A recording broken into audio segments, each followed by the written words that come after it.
السلام علیکم، کیسے ہیں آپ لوگ؟ امید ہے سب خیریت سے ہوں گے۔ میں ہوں آپ کی دوست مدیہ اور آپ دیکھ رہے ہیں آپ کا اپنا چینل مدیہ کی زبانی۔ آج میں آپ کے لیے لے کر آئی ہوں خوشیوں کی عوض، جو کہ بہت ہی انٹرسٹنگ۔ چلیں شروع کرتے ہیں۔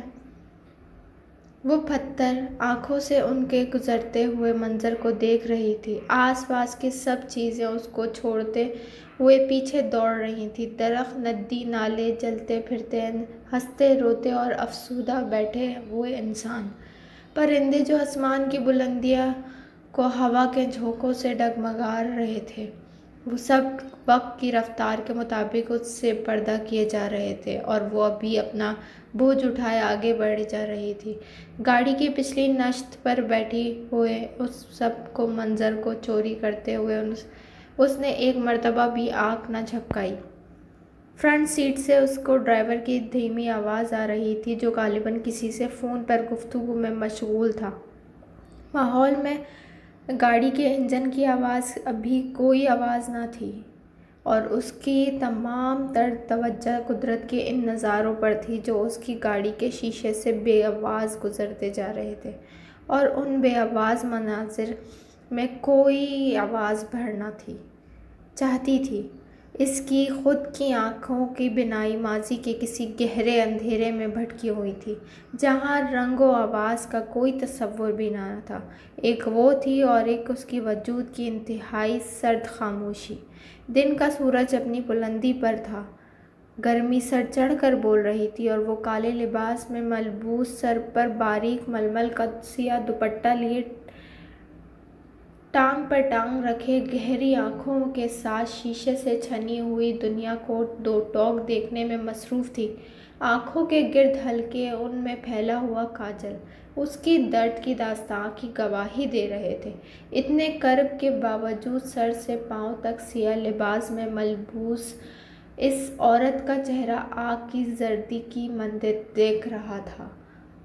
گاڑی نے راستہ تبدیل کیا اور بھاٹی گیٹ کے سامنے آ کر کھڑی ہو گئی۔ انجن کے بند ہوتے ہی وہ سب چلتے مناظر بھی تھم گئے اور اس نے اپنی سوچ کو تالا لگا کر اپنی آنکھیں موند لیں۔ گاڑی کے دروازے کے کھلنے کی آواز آئی اور اس کے ساتھ اس نے اپنی آنکھیں کھول دیں۔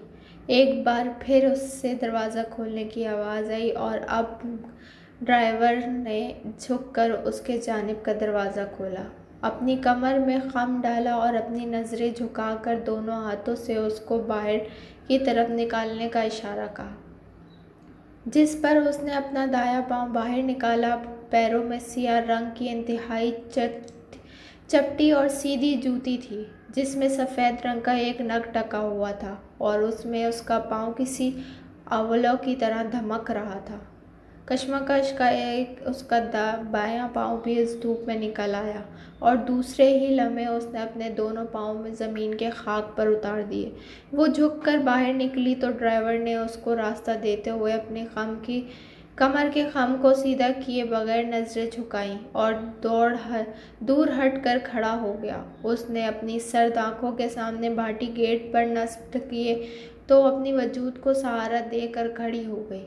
اس کا جسم اتنا فربہ نہ تھا۔ مناسب قد کاٹ کی وہ عورت سیاہ لباس میں ملبوس اپنے جلال میں کھڑی تھی اور لاہور کی ہوائیں آتے جاتے اس کا استقبال کر رہی تھیں۔ ابھی 2 قدم ہی آگے بڑھی ہوگی کہ ہوا کا کوئی آوارہ جھونکا اس کی مخملی دوپٹے سے گستاخی کرتے ہوئے گزرا اور دوپٹہ بھی اس کے ساتھ ہو لیا۔ اپنا ہاتھ بڑھاتے ہوئے اس نے اپنے دونوں دوپٹے کو سنبھالا اور اپنی نازک، پتلی اور سفید انگلیوں سے جگڑ کر وہاں سے چلنے لگی۔ اس کی درمیانی انگلی میں موجود چاندی کی انگوٹھی شمس کی روشنی میں خوب آبوتاب سے چمک رہی تھی۔ وہ اس کا شمار ان گنی چنی چیزوں میں تھا جو اس عورت کے ساتھ منسلک ہونے کے باوجود سیاہ نہ تھیں۔ ڈرائیور، جو کافی دیر سے سر جھکائے کھڑا تھا، گاڑی کو لاک کر کے اس کے پیچھے پیچھے ہاتھ باندھتے ہوئے چلنے لگا۔ میڈم، یہاں سے سیدھا سرکلر روڈ ہے۔ یہ راستہ چھوٹا تو ہے لیکن یہ آگے بڑھتے بڑھتے تنگ ہو جائے گا۔ کیا آپ چلیں گی؟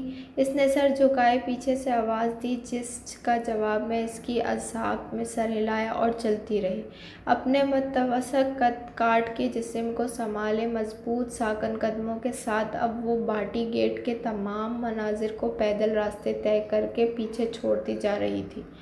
اس کے چہرے پر کرب کی لکیریں یوں معلوم ہوتی تھیں جیسے تراشی گئی ہوں، لیکن اس کی آنکھیں اس شدید کرب میں چٹان کی طرح ساکن تھیں، جو تھا اتنا چٹا کہ زمین کے گرد اس کے پیروں کو بار بار چومتی تھی۔ آہستہ آہستہ انسانی رش بڑھنے لگا اور قدرتی مناظر انسانوں کو بھیڑ میں دھندلنے لگا۔ ڈرائیور نے بڑھتے ہوئے رش کو دیکھ کر اپنے اور اس کے درمیان کا فاصلہ کم کیا اور پریشانی کے عالم میں سوال کیا، میڈم یہاں رش بڑھ رہا ہے، کوئی وقت تو نہیں ہوگی؟ اس نے نفی میں سر ہلا کر ڈرائیور کی پریشانی کو ٹال دیا۔ میڈم دوسرا راستہ بھی ہے، وہاں گاڑی چلی جائے گی، آپ کہیں تو۔ اس نے ہاتھ کا اشارہ کر کے ڈرائیور کی بات کاٹ دی۔ اس کی خاموشی میں بھی ایک جلال تھا جس نے ڈرائیور کی زبان کھینچ لی اور وہ دوبارہ خاموشی سے سر جھکائے اس کے پیچھے چلنے لگا۔ اب اس راستے پر تنگ ہونے لگا، لیکن ان راستوں کی تنگی بھی ایک عجیب کشیدگی میں تھی جو صرف وہ محسوس کر رہی تھی، اور راستہ اس کے جس منزل کی جانب لے جا رہا تھا وہ تنگی جیسی چیز تصور بھی نہیں آتی۔ فراغت ہی فراغت ہے ہر جگہ، اور یہاں وہ جوش و جذبہ تھا جو اس کو چلنے اور آگے بڑھنے دے رہا تھا۔ متعارف بڑھتا ہوا رش دیکھ کر اب ڈرائیور کو کچھ پریشان ہو گیا۔ وہ دھکے کھاتے ہوئے اس کے پاس سامنے آیا اور انسانی آبادی کے سامنے اس منظر کو چیرتے ہوئے اس کے لیے راستہ بنانے لگا، جس پر اس نے کچھ بھی بولنا مناسب نہ سمجھا اور اپنے قدموں کی رفتار بڑھا دی۔ ڈرائیور کے قدم اب لوگوں کے قدموں میں دھندلے لانے لگے اور ابھی منزل ڈرائیور کے پیٹھ پر چسپاں کیے ہوئے بڑھتی جا رہی تھی۔ راستہ اب انتہائی تنگ ہو چکا تھا، انسانی ریل پیل میں سے گزرتا محل تھا، لیکن اس کا کوئی قدم نہ لڑکھڑایا اور وہ اپنے جلال اپنی چٹی کو پکڑے چلتی جا رہی تھی۔ لوگوں سے اس کی تنگ نگری بھی اب ہوا اور اس سے زیادہ جگہ لے کر رکھی تھی، اور اس کے قدم اب قدرے آہستہ ہو چکے تھے۔ ڈرائیور کو پسینہ آنے لگا اور ایسا ہی پسینہ اس کی سفید پیشانی سے ہوتے ہوئے ناچتے ہوئے بال کے کھاتے بہہ جا رہا تھا۔ جس طرح اس کی آنکھیں سرد تھیں ویسے ہی اس کے احساسات بھی، نہ گرمی اور نہ ہی جس اس کو تنگی دے رہا تھا۔ ہٹ جائیں، راستہ دیجیے۔ ڈرائیور کی یہ آواز اب انسانی سانسوں کی تسلسل کے ساتھ اس کے کانوں میں گونج رہی تھی۔ کرتے کراتے اس انسانی ریل میں گزر کر وہ اب اس جگہ پہنچے جہاں بہت سی دکانیں تھیں، لیکن بکنے کے لیے کپڑے یا زیورات کی جگہ صواب تھا۔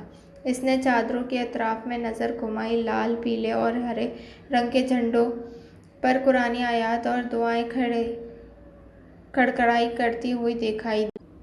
فضا سندل کی خوشبو سے معطر تھی، گویا ہوائیں اگر بتیوں کی خوشبو سے بکھر رہی تھیں۔ اس نے ایک گہری سانس لی اور اپنے سفر میں دوسرا مرتبہ آنکھیں بند کی۔ میڈم آپ یہاں کھڑی رہیں، میں آپ کے لیے پھول لے آتا ہوں۔ ڈرائیور نے انتہائی التجا لہجے میں اس سے درخواست کی، اور وہ جواب نہ ملنے پر وہیں سے کھڑی رہی۔ اب اس کے سامنے کا نظارہ پھولوں اور لڑیوں سے بھرا ہوا تھا۔ پس منظر میں لوگ آتے جا رہے تھے اور وہ وہیں کھڑی اپنی ساکت خاموش آنکھوں سے یہ سب ہوتا دیکھ رہی تھی۔ اس کے ہونٹوں پر میں لرزش ہوئی اور ایک دم سر آہ بھری اور اپنی پتھرائی آنکھوں کو ایک مرتبہ پھر اپنے گرد و نواح پر چسپاں کر دیا۔ فضا میں ایک عجیب سرور تھا۔ رفتہ رفتہ اس کی آنکھیں پگھلنے لگیں اور اس کی باٹی گیٹ سے یہاں تک کے سفر کی سمجھ آنے لگی۔ اس کی آنکھوں کی سیاہی دھیرے دھیرے اب دھندلی ہونے لگی تھی، سختی کی جگہ اب نرمی نے لے لی تھی، اور اس نے ان آنسوؤں کو روکنے کے لیے اپنی آنکھیں مزید کھول لیں۔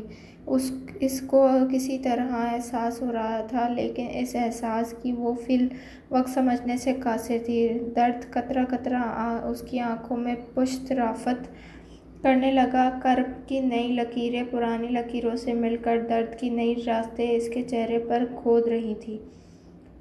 اس کو اب اپنی ٹانگوں سے جان جاتی ہوئی محسوس ہوئی۔ اس کی ٹانگیں لڑکھڑائیں اور وہ اس پھولوں کی دکان کے دہلیز پر ہی بیٹھ گئی۔ وہ خود سے ہم کلام ہوئی، کیا کوئی ایسا بازار بھی ہوتا ہے جہاں پیار بکے اور اس کی قیمت صرف چند ٹکے درد ہو؟ اس نے لاچارگی سے اپنا سر جھکا کر اپنے خالی ہاتھ پھیلائے اور ان کو تکنے لگی۔ اتنے میں ہی اس کے ساتھ ایک موتیے کا پھول آ گرا۔ اس نے نظر اوپر اٹھائی تو ایک انتہائی سختہ حال فقیر کو اپنے پاس کھڑا پایا، جو اس کی طرف دیکھ کر دیوانہ وار مسکرا رہا تھا، اور وہ حیرت نظروں سے آنکھوں میں تری ہوئی چمک لیے اس کو دیکھ رہی تھی۔ اس فقیر نے ایک قہقہ لگایا اور اپنا روازن مین پر ٹھوک کر بولا، ہے یہاں اس عرض پر کوئی جو نہ مانگتا ہو؟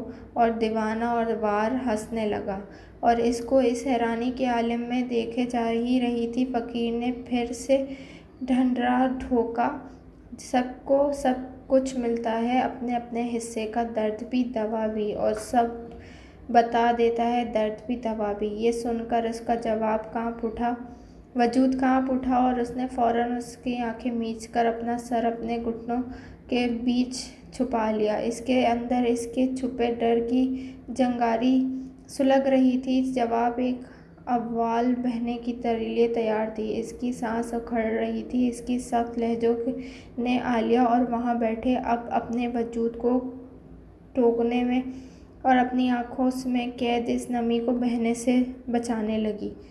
امید ہے آپ کو یہ فرسٹ ایپیسوڈ پسند آیا ہوگا۔ نیکسٹ ایپیسوڈ میں ملیں گے، جب کے لیے اللہ حافظ۔